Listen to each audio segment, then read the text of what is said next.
सुन लो, बहुभुज नियम क्या कहता है? ये बहुभुज का नियम, भाई आपके पास में दो वेक्टर थे, तब तक तो काम ठीक था, ट्राइंगल लॉ से बन जा रहा था। लेकिन मान चलो आपके पास में एक वेक्टर है ऐसे ए वेक्टर, एक वेक्टर है ऐसे बी वेक्टर, एक वेक्टर है ऐसे सी वेक्टर। अब मुझे यदि इनको ऐड करना है तो क्या करूं? ये तीन वेक्टर ऐसे रिप्रेजेंट कर दिए, क्या करूं? तो बेटा यहां हमारे पास में अभी मैंने जो दो लॉ सीखे हैं, कौन कौन से लॉ सीखे बेटा? कम्यूटेटिव लॉ और एसोसिएटिव लॉ सीखा है, मतलब बिल्कुल सही है। तो मैं क्या करता हूं, देखिए मैंने आपसे पूछा यदि मैं ए वेक्टर को ऐसे बना दूं और बी वेक्टर को ऐसे बना दूं तो काम हो जाएगा? हो जाएगा या नहीं हो जाएगा? ऐसे ही था, मैं इसको यहां चिपका दिया, कोई बात नहीं। ओके,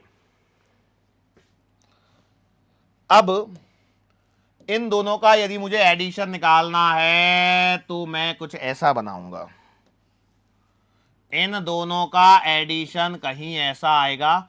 लेट से ये आपका था बेटा ए वेक्टर और ये था आपके पास में बी वेक्टर, और मैंने मान लिया ये है पी वेक्टर, और मैंने लिख दिया भैया पी वेक्टर बराबर है ए वेक्टर प्लस का बी वेक्टर। कोई दिक्कत है क्या? कोई दिक्कत नहीं है। अब इसमें यदि मैं सी वेक्टर ऐड करना चाहूं तो कर सकता हूं, नहीं कर सकता? किस में भैया? तो हम कह रहे हैं पी वेक्टर में। तो कैसे करेंगे? अब यदि मैं आपसे बोलूं कि भैया P vector plus C vector करना है, तो आपने इसे बना दिया पी वेक्टर और सी वेक्टर आपने इधर डाल दिया, तो ये हो गया सी वेक्टर। बोलो यस और नो।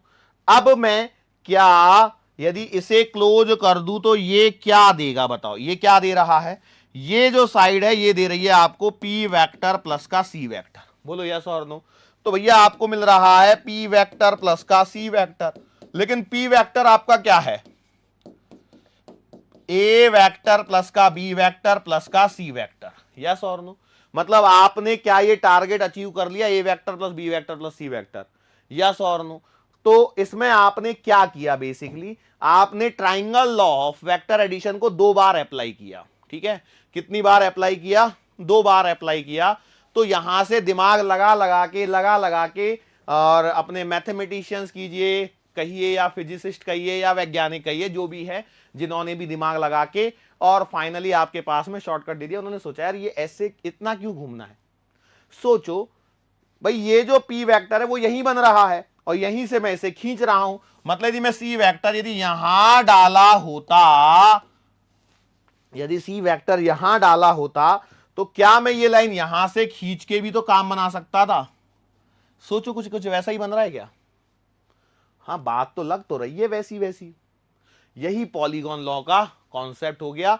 इसने क्या बोला कि मान के चलो यदि मेरे पास में बहुत सारे वेक्टर्स हैं, कितने?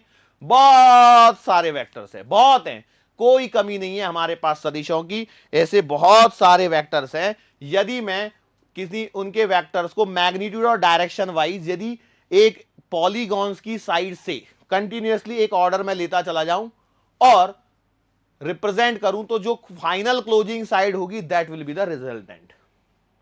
नहीं समझ में आया? देखो समझने में कई बार ऐसा लग सकता है, लेकिन यकीन मानिए आसान है। पॉलीगॉन लॉ क्या है बेटा? पॉलीगॉन लॉ ये कह रहा है मुझसे कि if number of vectors, if number of vectors are represented by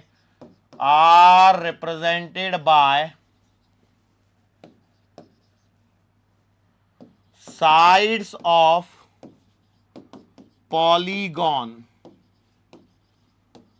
in magnitude and direction, taken in order, एक ऑर्डर में लिया जाना है, तो क्या होगा? Then the closing side of polygon starting from tail of first vector and ending at head of last vector will give resultant vector, will give what? Resultant vector. क्या देगा भैया? ये रिजल्टेंट वेक्टर आपको देगा। बात समझ में आई? सर ये इतनी लंबी चौड़ी सी डेफिनेशन तक तो ठीक है, लेकिन कहीं ना कहीं यदि डायग्राम वाइग्राम होता तो हमें जो फील आता सर, उसका आनंद हम शब्दों में बयां नहीं कर सकते। तो आपकी बात को सर्वोपरि रखते हुए हम क्या कर रहे हैं? डायग्राम बनाते हैं। ठीक है, मान के चलो आपके पास में है एक ऐसे वेक्टर दे दिया ए वेक्टर, एक ऐसे दे दिया बी वेक्टर, एक ऐसे बना दिया सी वेक्टर, एक ऐसे बना दिया डी वेक्टर। ठीक है, तो अब मैं यदि कोई वेक्टर यहां से शुरू करके यहां खत्म कर दूं ई वेक्टर, तो भैया ई वेक्टर जो आएगा वो basically A vector plus B vector plus C vector plus D vector है। ये है पॉलीगॉन लॉ, बहुभुज का नियम। कितना आसान है, बस लाइन से पॉलीगॉन बनाना है। ये इनकम्प्लीटेड होना चाहिए भैया, जहां पे लास्ट में फिर कंप्लीट कर दो इसको। क्लियर? अच्छा, क्या ये बात समझ में आ रही है आपको? यस और नो? सर बातें ही इतनी आसान हैं कि यदि ये समझ में नहीं आई तो कैसे काम चलेगा। बिल्कुल सही बात है। चलो हम लोग आगे बढ़ते हैं अगले इस पर, और इसका नाम है parallelogram law. Parallelogram law of vector addition.